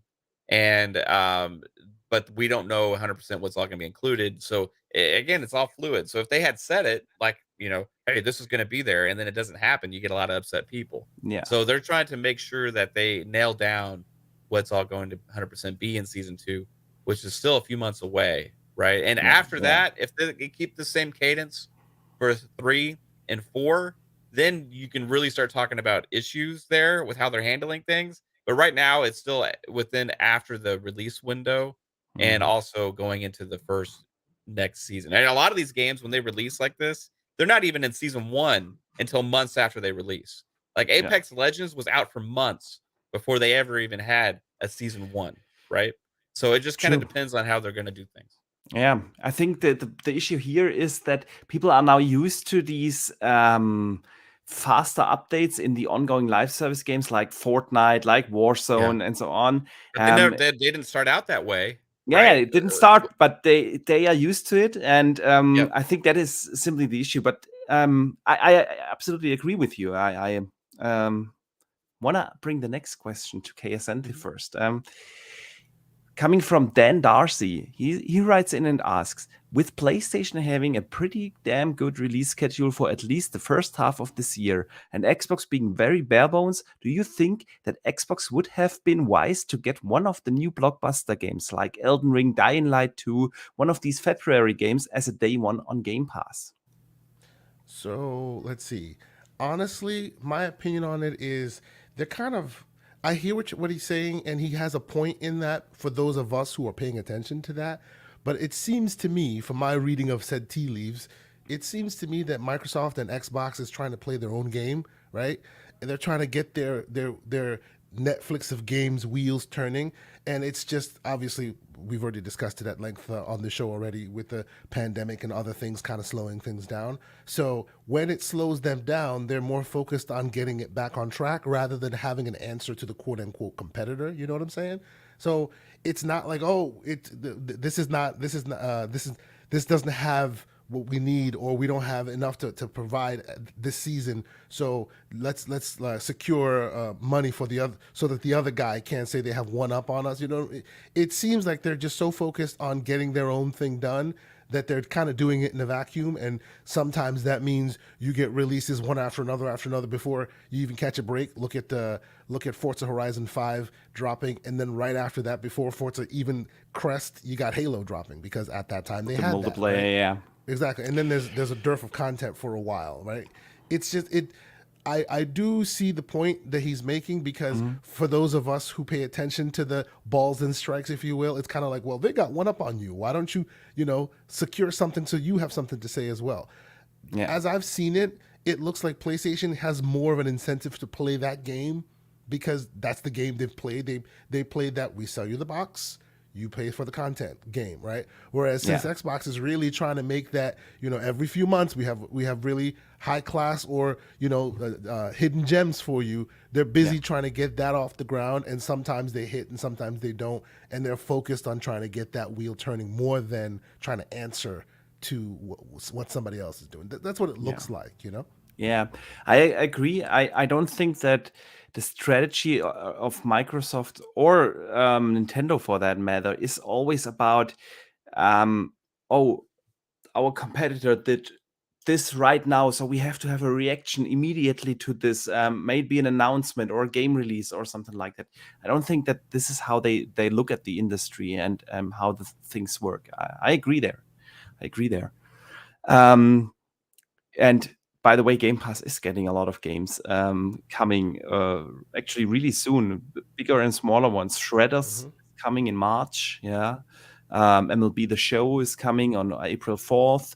Warhammer Dark Tide is also scheduled for spring this year. And then, of course, a little bit later this year, we get a Plague Tale, we get Scorn, Atomic Heart. What it looks like is, it looks like those people who call those balls and strikes are always looking for first party. And that's why they don't see the dearth, you know what I'm saying? But if you just look at it holistically, there's just so much to play. There's always something, right? Something. I don't think we run out of games to play. So let us move to the last question of the day, coming in from Andrew Source, who's actually coming from Australia, but he always writes in German to practice his German. So I kind of have to translate now over. And he says, okay, the consoles are still hard to get. But with regard to it, that we have waited for them for about 2 years, and from the announcement till we were able to purchase them, he kind of feels like there's still a compromise in power, resolution versus performance. Are the consoles not powerful enough, or is it still the issue that we don't have the tools ready, and the entire story we heard for so long? Mev, what do you think? Well, it's interesting actually. Colt Eastwood and also some other people. I think you maybe even released also a video regarding kind of like the next gen technology on these consoles and how it's starting to finally be able to be utilized, and they need to cut off the last gen to really fully utilize it. Right? Girl and stop whatever they are doing. And we'll have to be ready for them to. No, hang on. Sorry, I wanted to change the gameplay on display here, and it always the mute button wasn't there because the other one was Drax. That was Drax. That was Drax. Yeah. Yeah. Sorry for the interruption. No, you're fine, dude. I think that they just gotta. What were we even talking about now? Drax has got me all like. We were talking about the dev tools not being ready, and yeah. Sorry, and man. are the consoles powerful enough or not? Yeah. I hear Guardians of the Galaxy, and my mind just goes into the MCU, and I'm just like lost. Okay, so I think that once these next gen only games start getting released, we're probably going to see more of that capabilities. And as far as them being held back, I mean, these consoles are very powerful. They're very good consoles. They're going to last us for a really long time. And we're getting open world games that are massive at 4K 60 resolutions a lot of times now, which is insane to me that we can even have this experience to begin with. So I don't really feel like we're held like we're not experiencing something amazing. Like there was a huge quality gap for me, even coming from a 1X to a Series X, not necessarily in terms of resolution or fidelity on some of those games, but in the fact that you can have those great graphics and fidelity with 60 frames and plus, right? So now we're moving into this next gen only phase, going into the next few years, probably 2023, 2024, 2025. We're going to see the real power unleashed from these consoles. So it'll be exciting to see that. So I would only like to add a small thing to that. It's because they're developing harder, not smarter. And a lot of these new technologies require smart development. And if you have old gen tech, which is the last gen consoles, you can't account for both, right? And like, for example, the Series S. The Series S is not the strongest on the block, but it's the smartest on the block. And as long as your development process does not account for the smart tools, the VRSs and the using of machine learning and all of that, then you'll never see its likeness. That's why people go, oh, why is it that the Xbox released a console that can barely do 30 frames? Because the development platforms, the engines they're using don't account for that. So wait until they stop developing for the Jaguar Core old ones, and you'll be surprised at what the Series S specifically can do. Because then they'll be using that smart tech, right? They don't have to account for the old hardware. Yeah. I totally agree here. The thing is, I also understand why people feel that way. It is, we have heard for 1 year, the most powerful console is coming. And yes, we had the pandemic and everything, and there's always an explanation. Yeah, there's always an explanation. But in the end, I get why people feel that way, because 100%. We have waited a long time until they came out. We heard they are the most powerful consoles ever, then they are out, and suddenly stuff isn't performing as we expected. Then we heard, okay, the tools were not ready and stuff, and this goes on now for a long time. Yes, for instance, there was Matthew mentioned it, this update on VRS 2.0. The thing is, Colt did a video. I know I made a video about a year ago when they first announced that VRS 2.0 is ready for the development and available on the development kit. That I looked it up. It was February last year. Of course, there has been an update a little bit. That's what Colt reported on. But the thing is, this narrative goes on for so long. But then I absolutely agree here. It takes a long time to adjust because a lot of these techniques, and it's not just the VRS. VRS is actually a very simple one that can actually also work on the old one, engines in theory if it's software based. But let's have a look at things like mesh shaders. You really have to change your entire rendering pipeline. It's not that you just change it and make it optional. It is a complete different way how a rendering pipeline actually works. So, Boxenberg, let me throw in and ask you a quick question. Yeah. Because I've been having this back and forth debate with my podcast partner. Shout out to Everborn Saga. We always go back and forth about this. I believe that this problem, and you're absolutely right, how people, consumers don't see all the back end stuff, right? Yeah. So I feel that this is a big slight on Microsoft. Even though the development platforms aren't ready, all things that you're absolutely right about. Wasn't it their responsibility, just like they did with, let's say, the Surface brand? They got tired of people giving terrible hardware with their operating system and said, hey, here's a Surface. This is how it could look.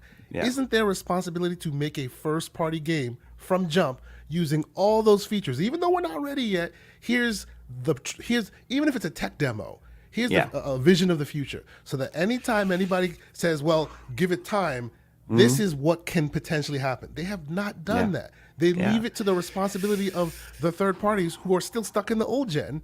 Yes, right? and they will probably be for a longer time because they want to publish on as many possible devices as possible. So I agree there. We did get that demo at the Game Awards in December. But with Hellblade, that was probably the first one where somebody can play. Exactly. I know. I totally would know what you mean. Something like the Matrix demo. Yeah. Exactly. Something like that. That's right. Something like that. I agree there. And that brings me to my last point before we close off, because like Mav said, wait for the next-gen games. The next-gen games are coming this year. Starfield will be one. We will get Redfall will be next-gen only. We will even games like Stalker 2, next-gen only. The next Forza, next-gen only. Microsoft will release from now on all their first and third-party exclusive games only on next-gen. So I really anticipate Starfield. It's one of my most anticipated games. And I think that we will see this technology implemented there. And I get that people say that's a long wait time. It's more than 2 years into the generation until we get that kind of game. But that's the thing. The consoles launched in the pandemic.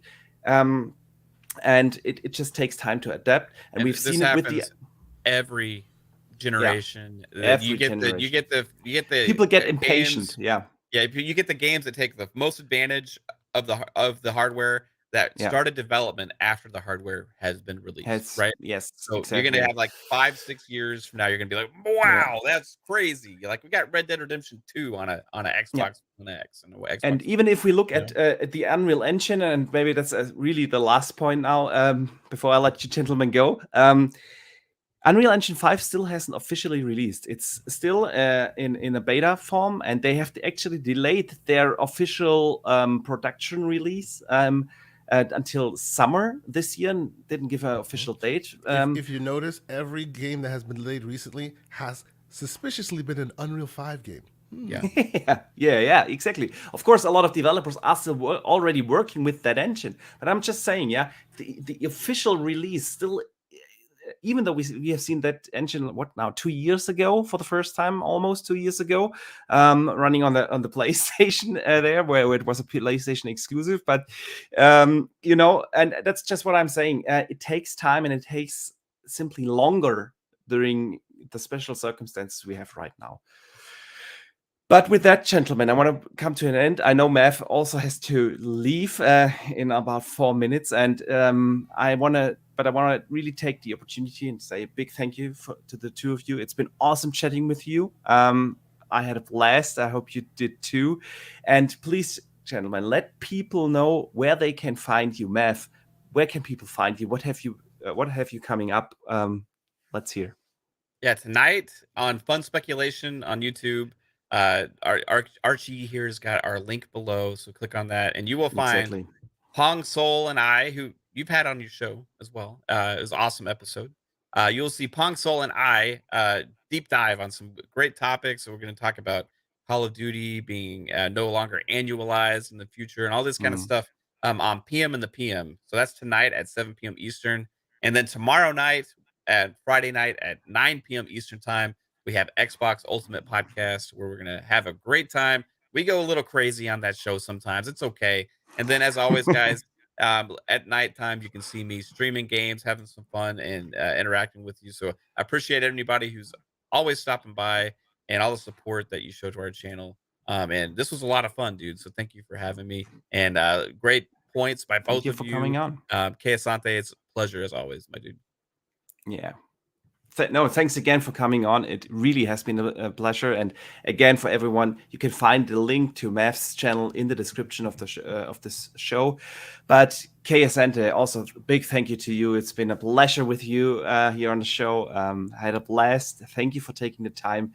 Let people know where they can find you and what you have coming up.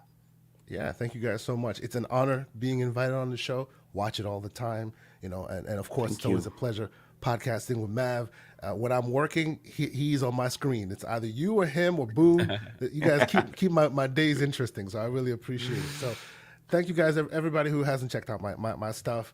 TKO Asante on Twitter, Xbox, PlayStation, all those places. This weekend on the Gaming Circle podcast, this Saturday, 10 a.m. Eastern Standard Time, we will be honored to welcoming Delilah HD from Grown Woman Gaming into the show as our guest, and we'll be having some interesting conversation. Yes. Yeah, I'm looking forward to that guest. And of course, I will be gushing on Forbidden West. I will be gushing. Let me warn you now, there'll be a lot of gushing. So come enjoy there'll be some criticism here and there, but more gushing than anything else. But that's what's going on this weekend. Thank y'all so much for having me. I appreciate it. No, thanks. Thanks again for taking the time. Yeah, thanks everyone in chat. It's been awesome as always. You guys have been on fire. I want to say a big thanks again for all the super chats that came in, the channel memberships. It really means a lot, support, and it helps a lot. Thank you so much. Yeah, we will be back next week with another surprise guest. And yeah, it's been an awesome show. Thank you all for showing up. And I want to always end the show with reminding you that you guys should not forget to game on.